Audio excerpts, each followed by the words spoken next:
Welcome to an exploration of one of nature's most subtle yet powerful forces, van der Waals interactions. Invisible forces between molecules can become incredibly powerful when we shrink things down to the nanoscale. Let's start by understanding what van der Waals forces actually are at the molecular level. These forces are named after Dutch physicist Johannes Diederik van der Waals, who discovered them in the 1870s. Even electrically neutral molecules develop temporary charge imbalances called instantaneous dipoles due to electron movement. These forces arise from quantum fluctuations in electron clouds that create temporary positive and negative regions. One molecule's dipole induces a dipole in nearby molecules, creating an attractive force between them. Now let's look at the mathematics that describes these fascinating interactions.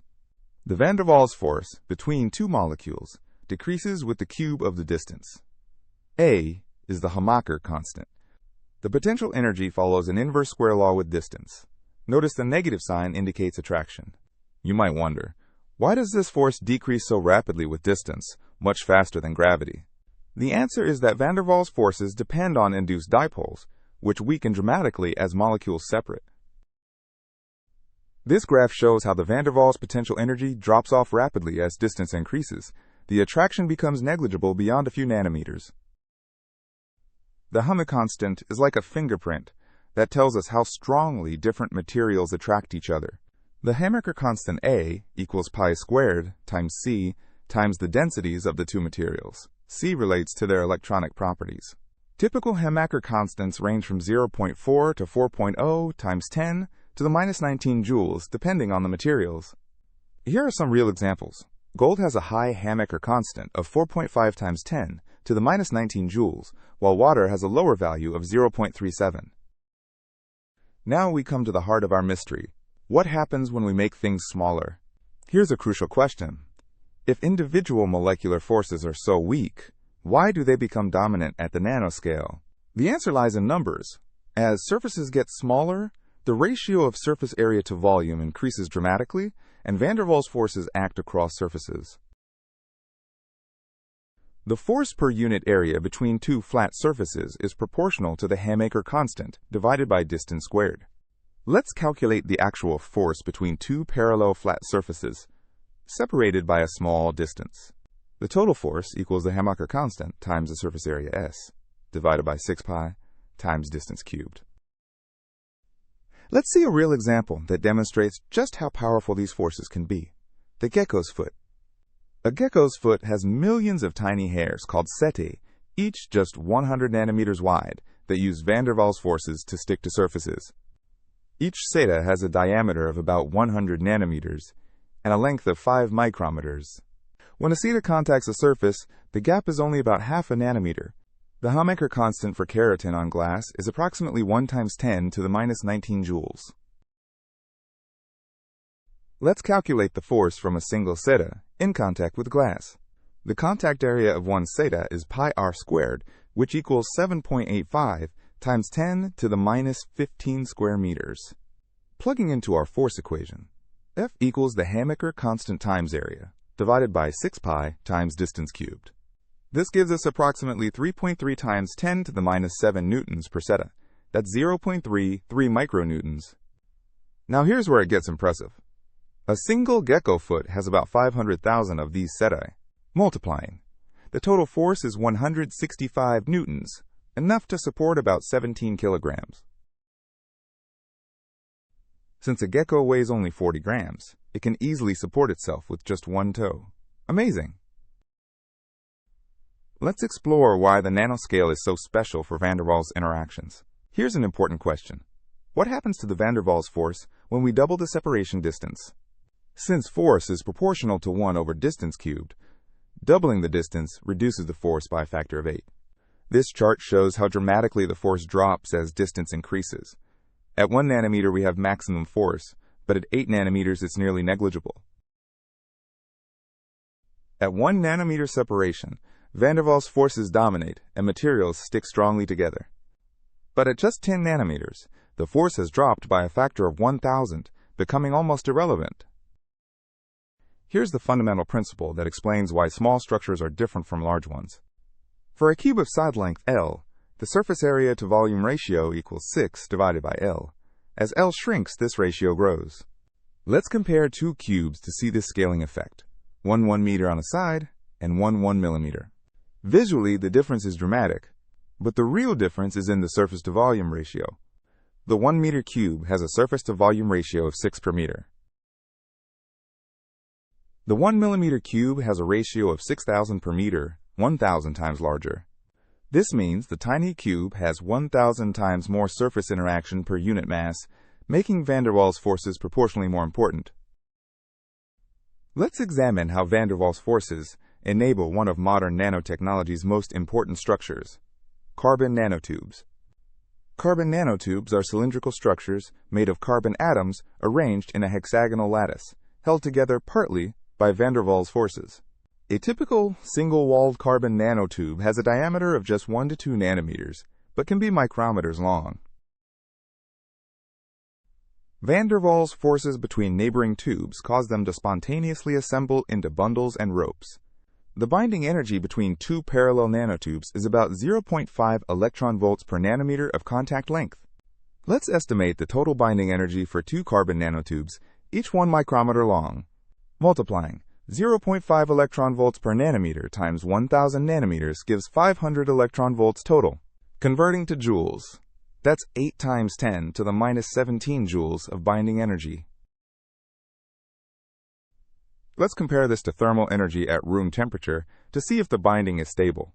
The thermal energy kBT at 300 Kelvin is 4.1 times 10 to the minus 21 joules, or 0.026 electron volts.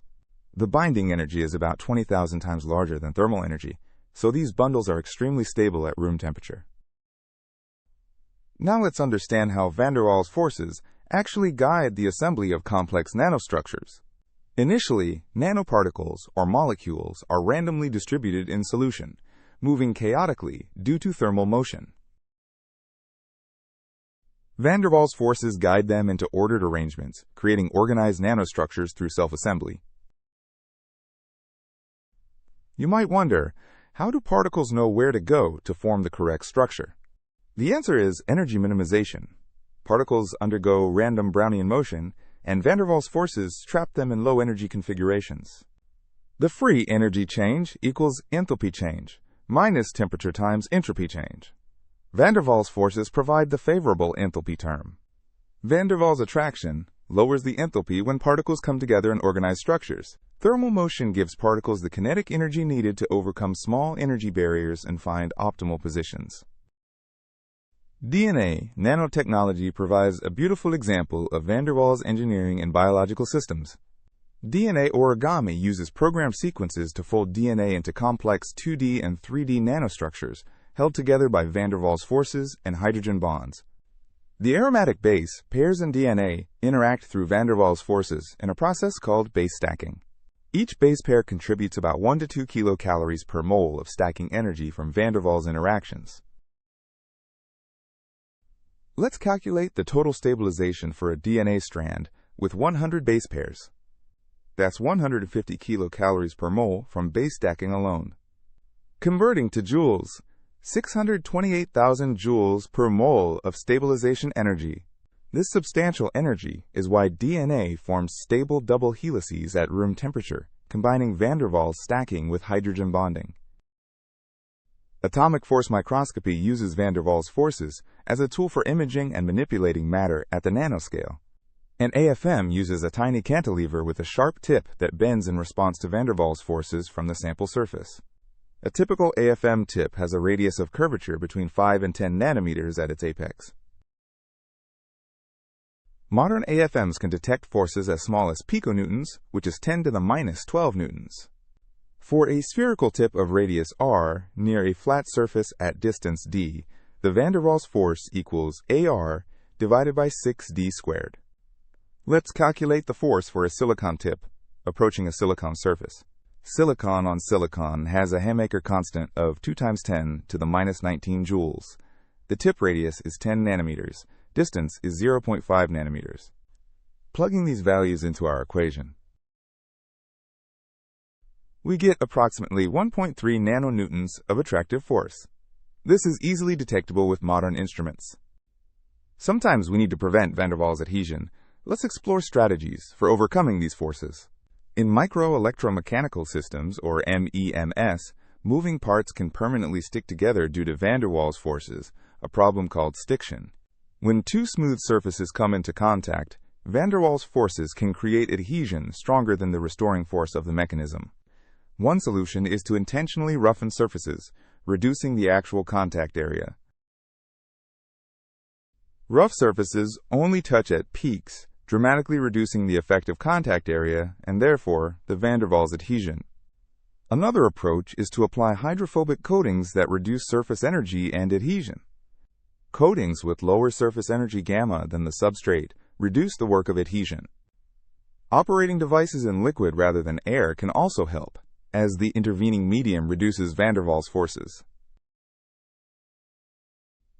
The effective Hammaker constant in a medium is given by this formula. When the medium has intermediate properties, the effective constant decreases. Looking ahead, van der Waals engineering may enable revolutionary molecular manufacturing capabilities. Imagine programmable nanoassembly systems, where van der Waals forces guide components into precise 3D structures on demand. The potential applications of van der Waals engineering are extraordinary. Self-healing materials could use van der Waals forces to spontaneously reassemble after mechanical damage. Drug delivery vehicles could use controlled van der Waals assembly and disassembly to release therapeutic cargo at disease sites. Ultra-strong, lightweight composites could exploit van der Waals adhesion between nanofibers, similar to gecko feet but at larger scales. Even molecular computers might be assembled atom by atom using van der Waals directed assembly. Let's summarize what makes van der Waals forces so remarkable in nanotechnology. Van der Waals forces arise from quantum fluctuations in electron distributions, creating temporary dipoles. These forces scale as the inverse cube of distance, making them negligible at large scales but dominant at the nanoscale. Remember, force goes as 1 over distance cubed, while energy goes as 1 over distance squared. As structures shrink, their surface area to volume ratio increases, making surface forces like van der Waals progressively more important. These weak forces enable remarkable phenomena: self-assembly of complex structures, strong adhesion like gecko feet, and precise nanoscale engineering. Applications span from biological systems like DNA to future nanotechnology, including molecular manufacturing and programmable materials. The van der Waals mystery reveals how nature's weakest forces become her strongest tools when we shrink to the nanoscale, enabling the invisible architecture of life and future technology.